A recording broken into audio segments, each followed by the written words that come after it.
Olá, bom, nós vamos estrear aqui pelo YouTube e eu já agradeço aqueles que atenderam o nosso chamado lá no Instagram, tá? É que no Instagram não é possível a gente mostrar com os detalhes que eu pretendo no curto tempo, são 3 minutos só que a gente tem lá no Instagram, e aqui no YouTube nós temos um tempo maior. Então eu peço a paciência dos técnicos industriais e em particular, em especial aos técnicos industriais do estado do Rio de Janeiro, para quem eu dirijo esse primeiro raio-x.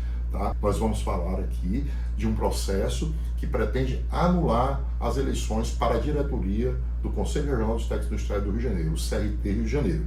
As eleições que ocorreram em 22, né, em junho de 2022. E o nosso trabalho aqui vai ser mostrar esse processo. Então, sem mais delongas, como se diz, vamos ao que interessa. Bom, eu estou falando especificamente desse processo aqui. O processo 502-5336, dígito 77, 2022.4.02.5101, que foi remetido, né, ao Tribunal Regional Federal da Segunda Região, segunda instância, em apelação. O apelante desse processo é o Conselho Regional dos Técnicos Industriais do Rio de Janeiro. Então, é esse processo que nós vamos falar. Todas as informações que eu vou dar aqui, já adianto, são informações que estão dentro dos autos desse processo, foi levado pelas partes ao processo, decisão da juíza, parecer do Ministério Público, etc. Não tem nada inventado. Ao longo do vídeo vocês vão ver imagens mostrando e, claro, eu vou deixar tanto no link aqui no YouTube como lá no Instagram, eu vou deixar link para que todos tenham acesso a toda a documentação, aqueles que desejam mais se aproximar. A linguagem aqui que eu vou adotar, já eu devia ter dito no começo, mas vou dizer agora, será uma linguagem simples. Eu estou me dirigindo aqui não a especialistas do direito, não a desembargadores ou a advogados, nem a juízes. Eu estou me dirigindo ao técnico industrial que não tem a obrigação de conhecer, né, os traquejos, né, as palavrinhas difíceis do direito que as pessoas em geral não têm a obrigação de saber. Então, a explicação aqui será uma explicação da maneira mais simples possível, tentando atingir a compreensão do maior número de pessoas, tá certo? Então, como eu disse, e já me alonguei um pouco, vamos lá. Esse processo, gente, ele iniciou-se em 2022, tá? Esse processo, ele tem como autor a chapa Muda CRT para valorizar as técnicas e os técnicos industriais. Não é? Na verdade, não é a chapa porque ela não é uma pessoa jurídica, né? Digamos assim, ela é composta por pessoas. Então eles colocaram assim, mas há pessoas, né, que são os integrantes da chapa, que são os verdadeiros autores. Quem são os autores dessa ação? O senhor Paulo Sérgio Cardoso da Silva, o senhor Pedro Américo Martins de Almeida, a senhora Glória Maria dos Santos Martins e o senhor Otávio Augusto Pires Gonçalves. Como eu disse, está no segundo grau em sede de apelação. O apelante é o Conselho Regional dos Técnicos Industriais do Estado do Rio de Janeiro. As outras partes, né, que figuram aqui, o Ministério Público como interessado, tá certo? E como assistente litisconsorcial, o senhor Gilberto Silva Palmares, que é o presidente do CRT Rio de Janeiro. Pois bem, eu vou iniciar aqui contando um pouquinho da história desse processo antes dele existir. Em 2021, ali em novembro de 2021, houve um decreto de intervenção do Conselho Regional dos Técnicos Industriais do Rio de Janeiro, o CRT Rio de Janeiro. Na época, eu e o meu colega Gilmar Pastório, né, do CFT, nós fomos indicados pelo plenário do CFT como interventores e fomos para lá. Eu fiquei até março de 2000, não lembro aqui a data, mas isso não é o caso, eu fiquei até março de 2022. E na época eu acompanhei, não é, boa parte, digamos assim, da gênese desse processo. O que eu preciso explicar para vocês, para que fiquem bem claro, apesar de eu estar lá como interventor, juntamente com outro colega, como eu disse, eu saí em março e as eleições se deram em junho, nós tínhamos uma comissão eleitoral regional lá, tá? Que os nomes vai ser dado aqui ao longo aqui da minha explicação, tá? Então, essa comissão, como todos sabem, era a Comissão Eleitoral Regional responsável por todo o processo eleitoral, tá? Não cabia gerência ou ingerência de quem estivesse à frente administrativa, ou seja, eu estava lá, eu e o pastório, nós estávamos lá como interventores. Então, nós estávamos fazendo as vezes da diretoria. Então, nós estávamos lá para administrar o CRT enquanto gestão, substituindo, né, a diretoria que foi afastada pelo plenário do CFT.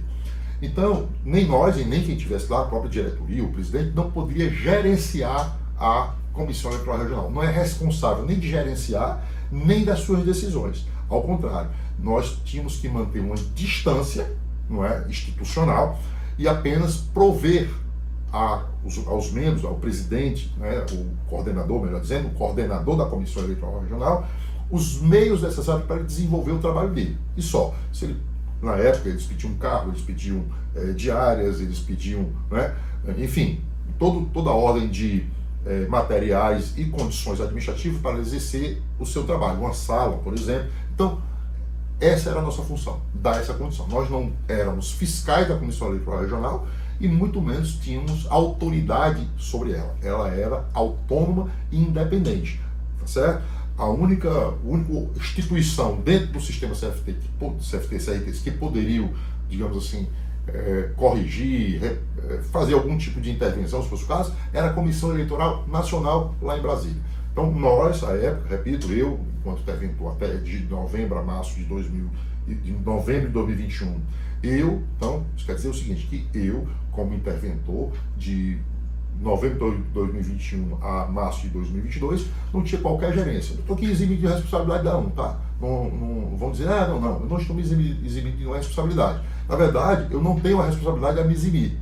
Ou seja, eu não era, lógico, responsável pelo trabalho da comissão. Então, essa comissão, ela fez o seu trabalho, à época, como eu disse, eu não tinha obrigação de estar fiscalizando o trabalho deles, né? De estar lá sabendo que decisão que eles iam tomar, nada disso, e não fiz e jamais faria. E não era certo se o fizesse. Muito bem. Bom, então ficou bem claro até aqui. Eu, enquanto interventor, junto com meu colega à época, nós não tínhamos gerência nenhuma e nem deveria ter, repito, não deveria ter, porque não era nossa obrigação fiscalizar a Comissão Eleitoral Regional. Perfeito?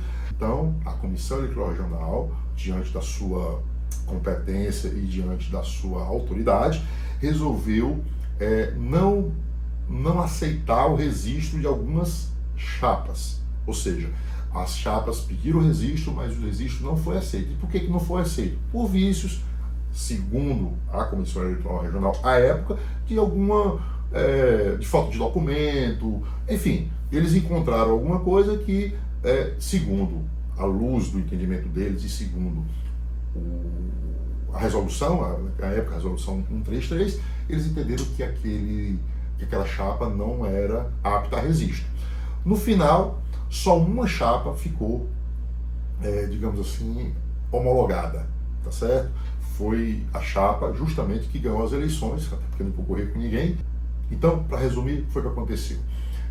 A Comissão Eleitoral Regional, ao final, ela apenas acatou o registro de uma chapa. Todas as outras chapas foram indeferidas. O pedido não foi aceito. Indeferir significa não aceitar o registro. Então, nenhuma outra chapa, exceto a chapa composta pela atual diretoria do CRT Rio de Janeiro. Ou seja, as eleições, para quem lembra bem, foi de chapa única. Por esta razão, porque todas as outras teve o seu registro indeferido. Isso houve recurso para o CFT e todo o processo caminhou normal e o CFT, a plenário do CFT, melhor dizendo, acatou as decisões do regional e no final das contas apenas a chapa, que hoje é a diretoria do CRT Rio de Janeiro, ficou eleita, porque corria com ela mesma, né? Então, muito bem. Após isso, foi que esse pessoal, né, que eu vou nominar aqui, que compunha essa chapa, a chapa para valorizar as técnicas e os técnicos do Estado do Rio de Janeiro, entrou com essa ação, que era composta pelo Paulo Sérgio Cardoso da Silva, pelo Pedro Américo Martins de Almeida, pela Glória Maria dos Santos Marins e o Otávio Augusto Pires Gonçalves. Esses são os autores da ação. Esse processo, como eu disse, ele rolou lá desde 2022, tá certo? E atualmente ele está em recurso para o Tribunal Regional Federal. E esse recurso, ele está onde? Ele está no gabinete 16, da 6ª turma especializada. O desembargador relator é o Paul Eric Dirlund, tá certo? Eu não sei se eu pronunciei certo aqui o nome de Sua Excelência, mas se não foi, peço desculpas. E, nesse caso, o processo está aguardando julgamento, agora no Tribunal Regional Federal. Então, vamos agora mostrar para os senhores, tá certo? E para as senhoras técnicos industriais e aqueles que estejam interessados, algumas partes do processo. Então, vamos iniciar a partir da petição inicial, né? O primeiro documento que vai aos autos, né? Que contém todo o apanhado, todos os fatos trazidos pelos autores.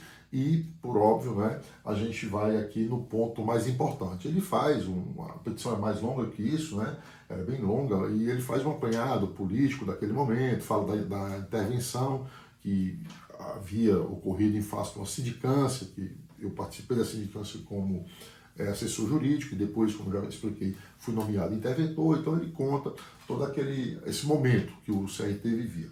Mas o X da questão aqui é justamente esse ponto aqui da petição.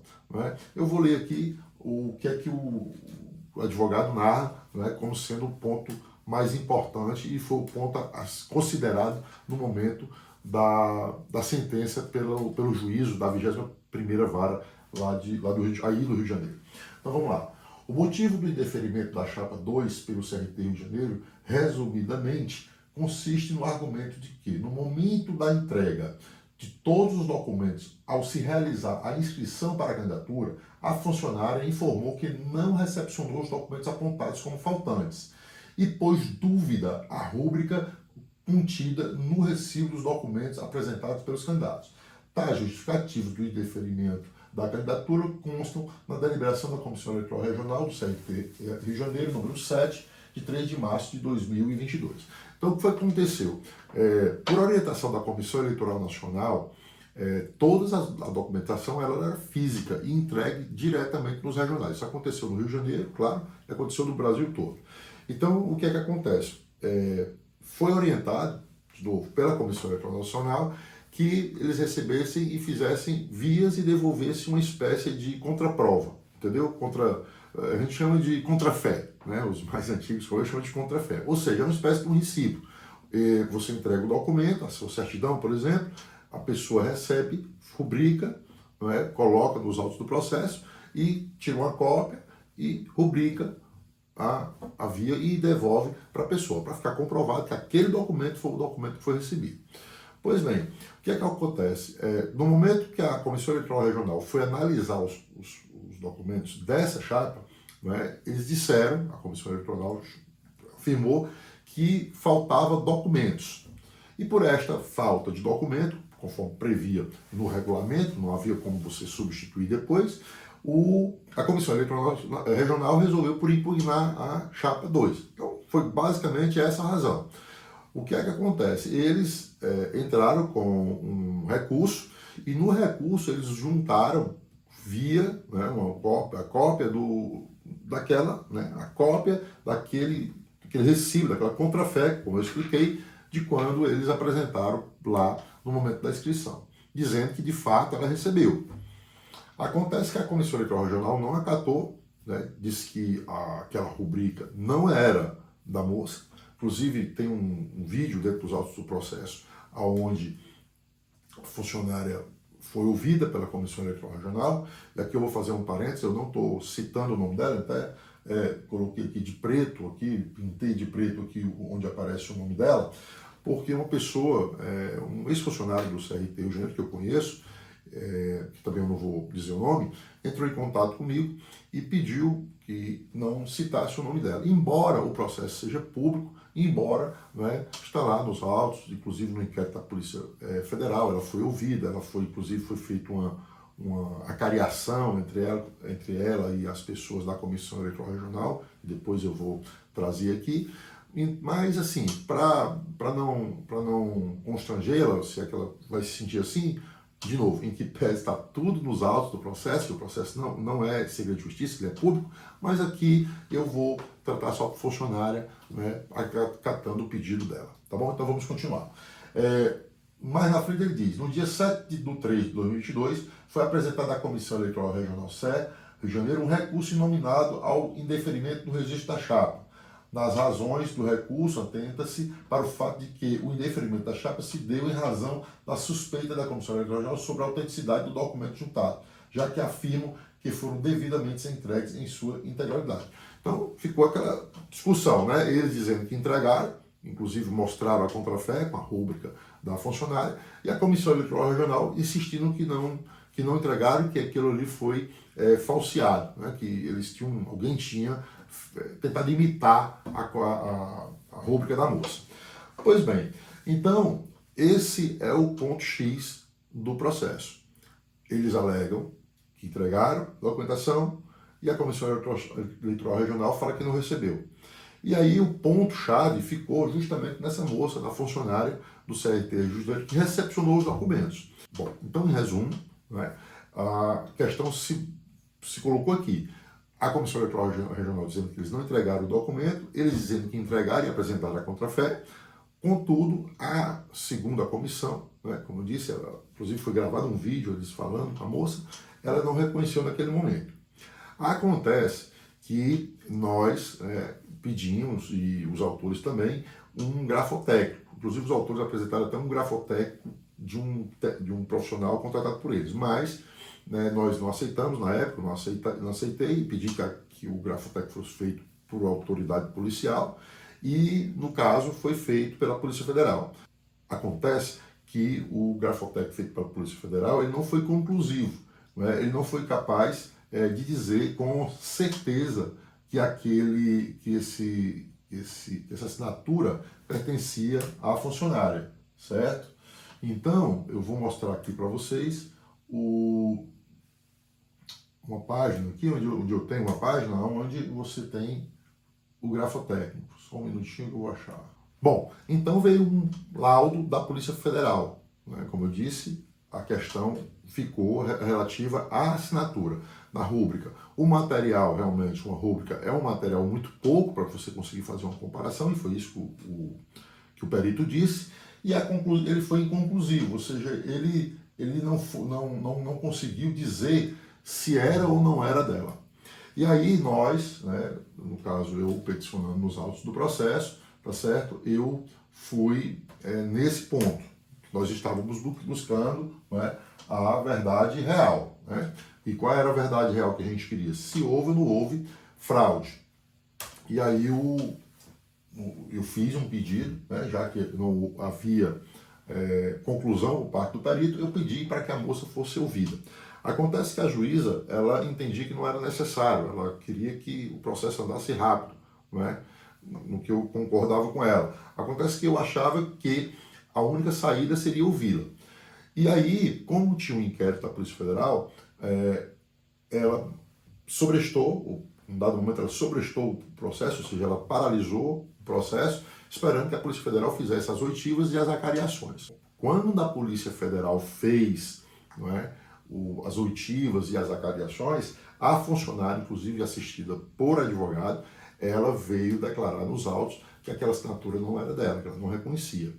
E aí houve uma prova nos autos, né, com as acariações e com os novos depoimentos, de que ela não aceitava, não reconhecia aquela assinatura como dela. E aí essas informações vieram para o processo amadureceu nesse sentido, e razão pela qual eu pedi, na época, inclusive, a intervenção. A intervenção já tinha sido pedida anteriormente, mas nos autos desse processo, mas não houve despacho da juíza, ela não concedeu a intervenção.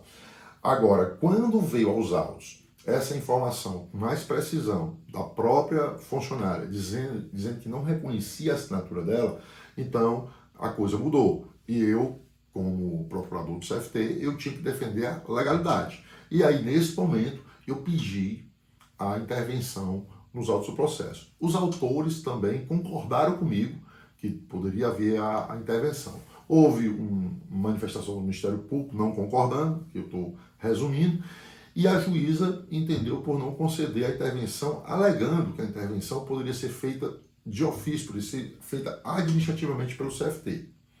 O CFT entendeu de não fazer naquele momento, porque aguardávamos uma sentença. Quando a sentença veio, tá certo? Nos autos do processo, aí sim, né, nós entendemos que era caso de intervenção. Na sentença, né, a juíza, ela falou de todos os fatos, e inclusive ela menciona aqui na petição, na sentença dela, não é, vários motivos pelos quais ela entende pela nulidade, que eu vou detalhar com mais cuidado daqui a pouco. Mas o fato é isso, ela julgou procedente, em parte, o pedido, extinguindo o feito, né, porque a sentença ela extingue o feito se não houver recurso, mas houve recurso, como é o caso, tá certo?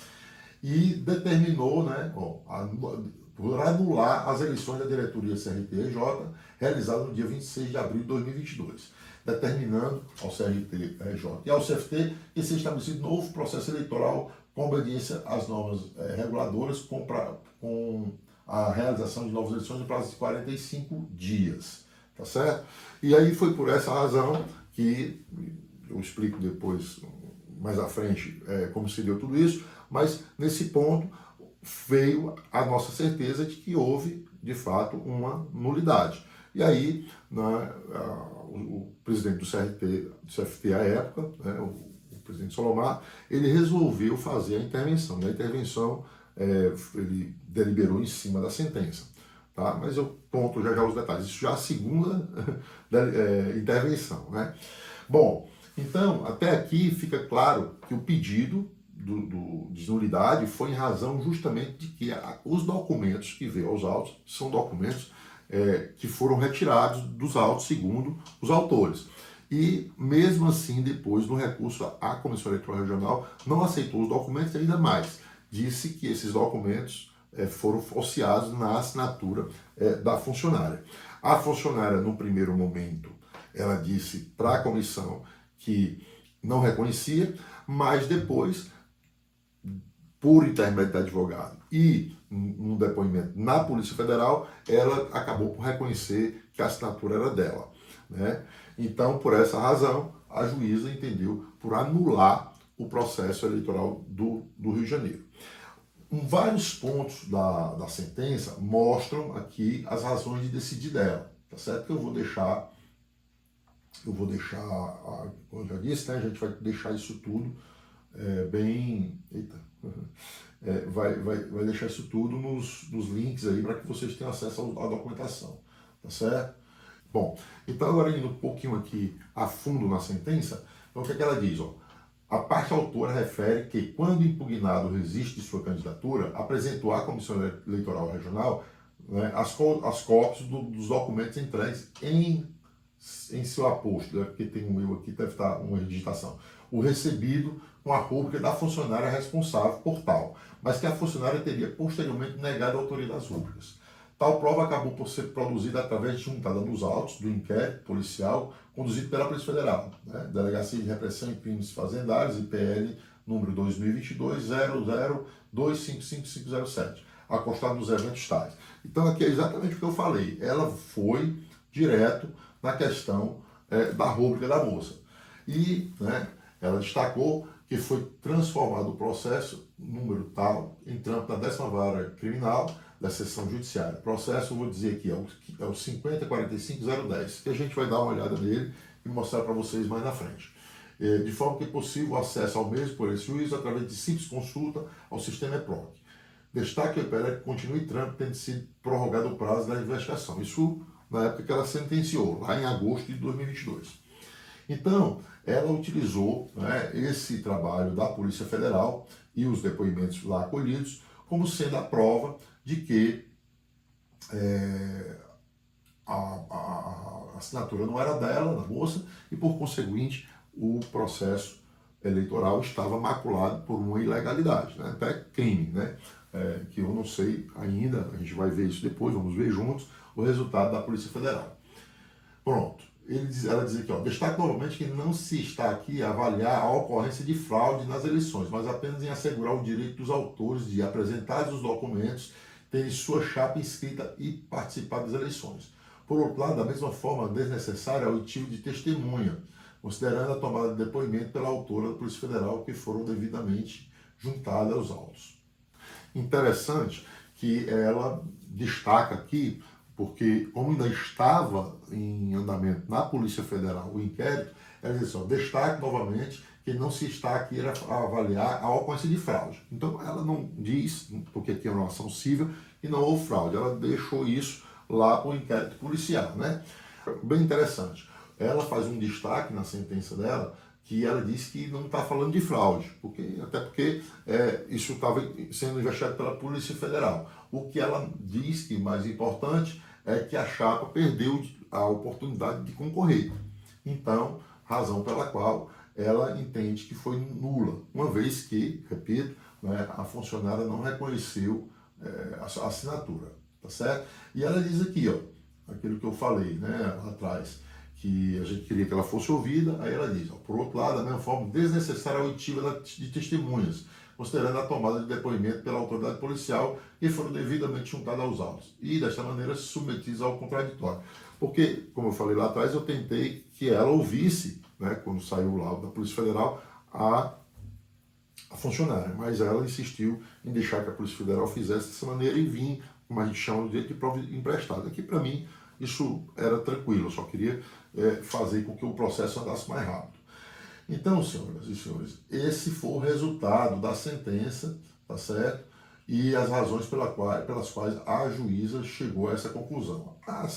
Esse material vai ficar para a leitura de todos, tá certo? Mas, basicamente, a sentença se deu em razão, né, de que a juíza entendeu que, de fato, os documentos tinham sido juntados, mas que, por uma razão ou outra, que ela disse que não vai entrar na parte de fraude, que foi apurado pela Polícia Federal, a gente vai saber o resultado mais à frente. Então, por essa razão, ela resolveu anular as eleições.